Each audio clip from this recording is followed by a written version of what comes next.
एखादा पोऱ्यानं जर काही कुरुबुरू राहिनं त्याला जर सांगू कार बावड्या ती गली मग नको जात जाऊन अर्थ तास कस काय जास रे माल बी सुधरत नाही भाऊ गाडीनं तोंड ततच वडलंय जास मला हा मग तू आमले सांगस तेरे चेहरे में हो जादू ओ एक दोपटामध्ये सुद्धा अरे काय नाही रे तो चेहरा दाखा दाखा बडासा त्यानाच करलीशी रे तू आयुष्यानं अरे त्या चेहऱ्याला देखील वडापेक्षा मी तर माझ्या भगवंताच्यासाठी सांगतो माझ्या कन्हैयाला डोळ्याच्या समोर ठेवतो माझ्या कन्हैयाला सांगतो हे तेरे चेहरे में वो जादू है बिन डोर खिंचा आता हूँ जाना होता है और कहीं तेरी और चला आता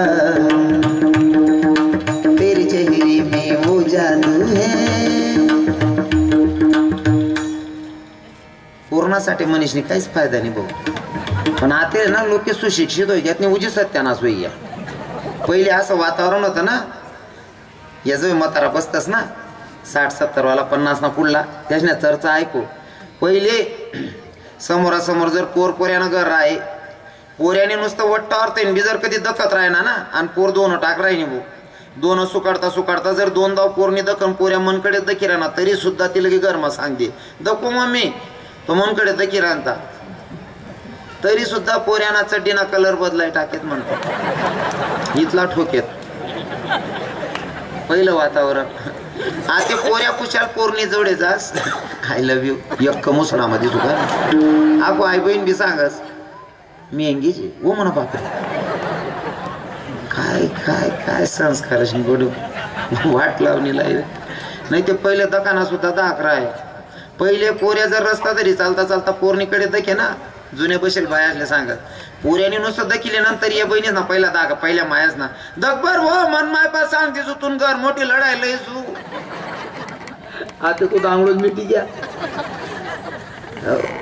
पहिलं काहीच राहिना नाही भाव चांगला ठेवा ना पूर्णासाठी म्हणेन काय भेटा तुमले 2 दन का देवांसाठी म्हणा भाऊ देवाच्यासाठी म्हणल्याचा काही फायदा असेल हो देवाच्या दर्शनाचा आनंद तुकोबारायांनी घेतला भगवंताचं दर्शन घेतलं आणि दर्शन घेतल्याच्या नंतर 4 पाऊल पुढे सरकत होते फिरून मागे पाहत होते 4 पाऊल पुढे सरकत होते फिरून मागे पाहत होते नरहवता देवानं केलेला प्रश्न तुकोबाराय 4 पाऊल पुढे सरकताय फिरून मागे पाहताय नेमकं चाललंय काय तर माझ्या तुकोबारायांच्या डोळ्यात अश्रू होते तुकोबारायांच्या डोळ्यात अश्रू होते तुकोबारायांनी देवाला सांगितलं देवा तू मला प्रश्न केलाय ना 4 पाऊल पुढे सरकतोय फिरून मागे पाहतोय तर ऐक ना देवा ही अवस्था काय या एखादी मुलगी माहेर होऊन सासरी जाते ना देवा त्या सासरी जाणाऱ्या पोरीला जसं माहेर सोडू वाटत नाही ना अगदी रे अगदी माझी गत्या पोरी सारखी तर कोणासारखी सांगितली कन्या सासुऱ्याशी जाई मागे परतोनी पाहे भूतलावर एवढी नाते ज्ञानदादा एवढी नाते आहेत पण तुकोबराई कन्याच का निवडतात समाधान दादा साहेब कन्याच का निवडतात कारण सर्व नात्यांपेक्षा पोरीचं विशेष प्रेम बापावर असतं आणि तेच प्रेम इथं तुकोबरायांना दर्शवायचंय स्वामी रामतीर्थांनी त्या साधारणशा व्यक्तीला पोरगीला घेऊन चढणाऱ्या व्यक्तीला आवाज दिला ए भैया ए भाईजी जरा रुक जा ए जो लड़की तेरे कंधे पर बैठी मेरे कंधे पर दे दे जब तक कि तेरी थकान दूर हो जाएगी लड़की तेरे कंधे पर दे दूंगा ए भैया ए भाईजी जरा रुक जा ए जो लड़की तेरे कंधे पर बैठी मेरे कंधे पर दे दे जब तक कि तेरी थकान दूर हो जाएगी लड़की तेरे कंधे पर दे दूंगा त्या साधारणशा व्यक्तीने सांगितलं गुरुजी ये मेरी बेटी है मेरे कंधे पर ही ठीक है अजून चालायला लागला न राहता पुन्हा स्वामींनी आवाज दिला ए भैया ए भाईजी अरे जरा रुक जा बेटा ये लड़की मेरे कंधे पर दे दे जब तक कि तेरी थकान दूर हो जाएगी लड़की तेरे कंधे पर दे दूंगा त्या साधारणशा पोरीच्या बापानं साधू महात्म्याला उत्तर दिलं महात्मा जी हिंदुस्तान में किसी बाप को अपनी बेटी का बोझा नहीं हुआ आप क्या जानोगे बेटी क्या होती है आप तो सन्यासी है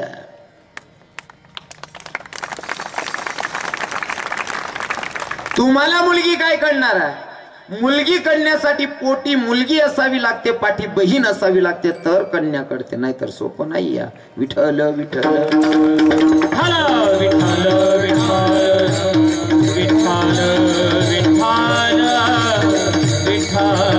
आता मला सगळ्या मायबापांना प्रश्न विचारायचा आहे आपल्या भारत देशामध्ये कोणत्याच बापाला आणि कोणत्याच मायला पोरीचं ओझं होत नाही बरोबर आहे ना बरोबर आहे की नाही कोणत्याच बापाला आणि कोणत्याच माईला पुरीचं ओझ होत नाही ना? हा नाही मग उत्तर द्या. ओझ होत नाही ना? पक्क ना तुमले? बरोबर नाही ना? वस ओझ नाही वस ना? मग गर्भपात कथा घुसणं होता.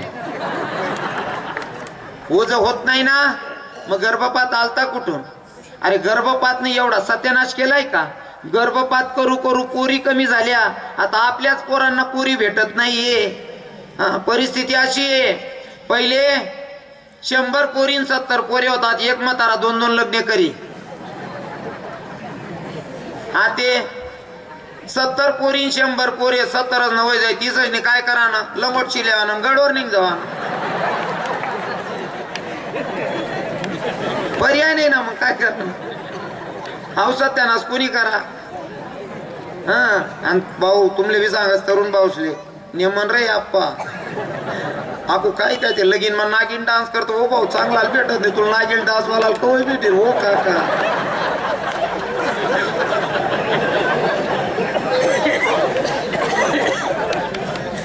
ते विषय बरेल गरमा दाती आहे. पोरींचं ओझ होत नाही. महा गर्भपात आलता कुठून? थोडं माफी मागून बोलेल.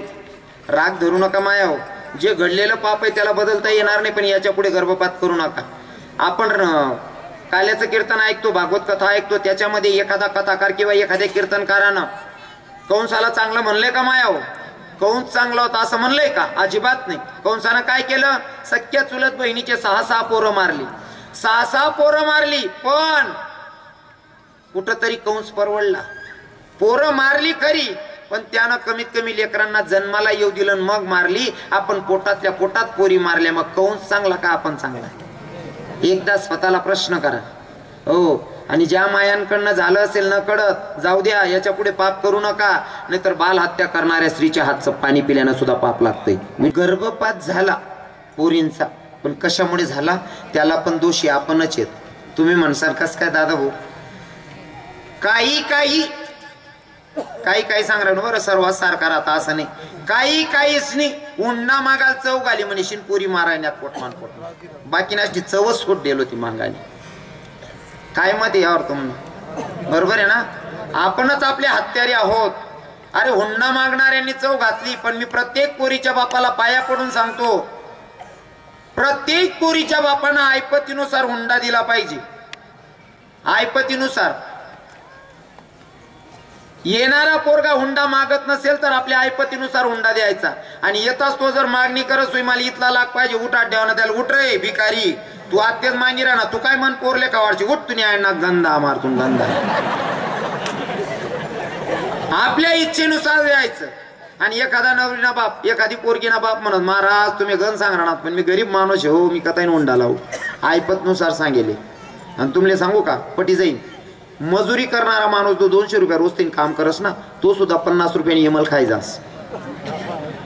50 रुपयाने इमल खायचा. जिल जन्मान घालेल ती करता 50 रुपये जताडशे ना. तिनं लगीन जाऊ दे बायात पण सुद्धा वय जाईना काका. तयारी आपण ठेवायची ना.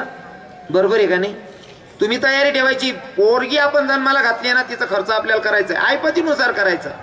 हा फक्त मागणारा पोऱ्याला पोर देऊ नका. मायच्यान कधी कंबर मला हात घाली उठाटे अशा नीच असले. एक पोरगा पोरगी बघाय गेला ज्ञानदादा. पोरगी बघाय गेला. पोरगी सुंदर होती. नवरीच्या बापाला म्हणला मला पोरगी आवडली तुमच्या पोरी बरोबर लग्न करायचे पण हुंडा पाहिजे. म्हणे घेतला म्हणे 6 लाख रुपया. पोरणा बाप म्हणे एकली पोरशे जवाई इंजिनियर भेट राय ना जाऊ दे झाला म्हणे 6 लाख घ्यात ते घ्यात. 6 लाख रुपये हुंडाही दिला. पण नवरदेव म्हणे लगीन आपला पद्धत मा म्हणे कसं वर घोड्यामध्ये एकटा नवरदेव नाही नवरी पोरगीलाही फिरवायचं म्हणे. चालेल भाऊ तुला पद्धत मा कर.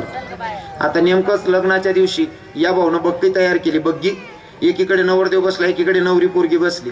आणि त्या बँडवाजावालाच वाजायला सुरुवात करी. बँडवाजावालाच वाजायला सुरुवात करीन. तरुण पोरे नाचायला सुरू होई. इथला बेकार नाचत ना. बँडवर नाचणारा पोरीच नाही का साधी दुमरास का कितल्या का चालल्या जीन्स ना पॅन्डा ना तुटी जातेस तेवढं उकुतच तेवढं बरं आहे. आपला दोडाना पोरी नाही तसा. नाचू नका या मताचा मी नाही. मला स्वतःला नाचाना इथला छंद आहे ना. तुम्ही दखी राहणार आठे पकवास वाजना का मन सुरुश आहे नाचाना. माले नाचाना इथलं येडश आहे. पण मन नाचणं प्रत्येक कोणता बी व्हिडिओ सापडेन तुमले खोटे बी नाचू ते देवना गाणावरच नाचू, वायबार गाणावर नाचतच नाही मी. विठ्ठल विठ्ठल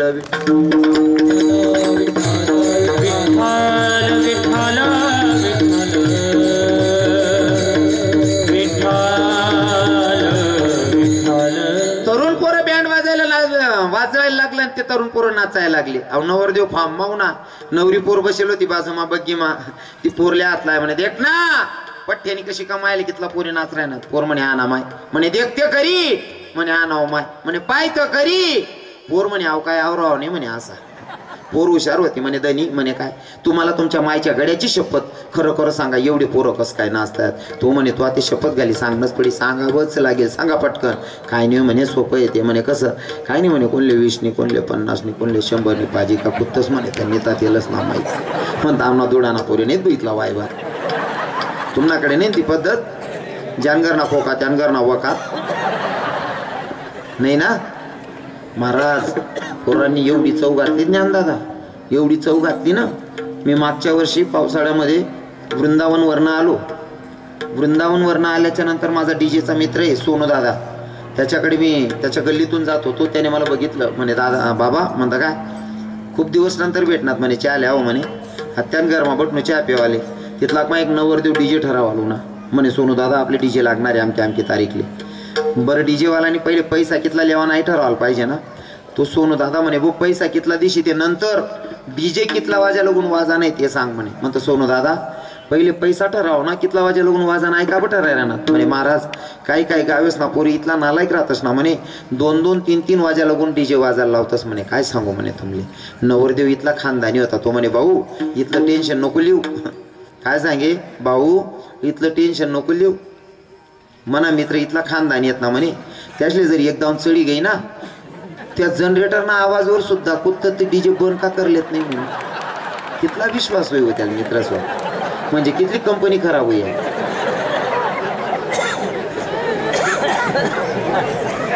महाराज दारूने एवढा सत्यानाश केलाय का. हो त्या पोरे जोर जोर नाची राहतात. पोर म्हणे तुम्हाला तुमच्या मायच्या गड्याची शपथ खरं खरं सांगा एवढे पोरं कसं काय नाचताय. पोऱ्या म्हणे आता सांगणं पडी. काय नाही म्हणे सोपं आहे म्हणे. कसं काय नाही म्हणे, कोणले 20 कोणले 50 कोणले 100 पाजी का पुत्तच म्हणे त्या नेता तेलच ना माहीत. पोर हुशार होती दनी. म्हणे काय 20 रुपया मान 50 रुपया मान शाट राहणार म्हणे. मग मन बापने 6 लाख रुपये दिलेत, मी कितली गोमालच. होंडा देणाऱ्याने देत जावं, वाटत असेल तर घेणाऱ्याला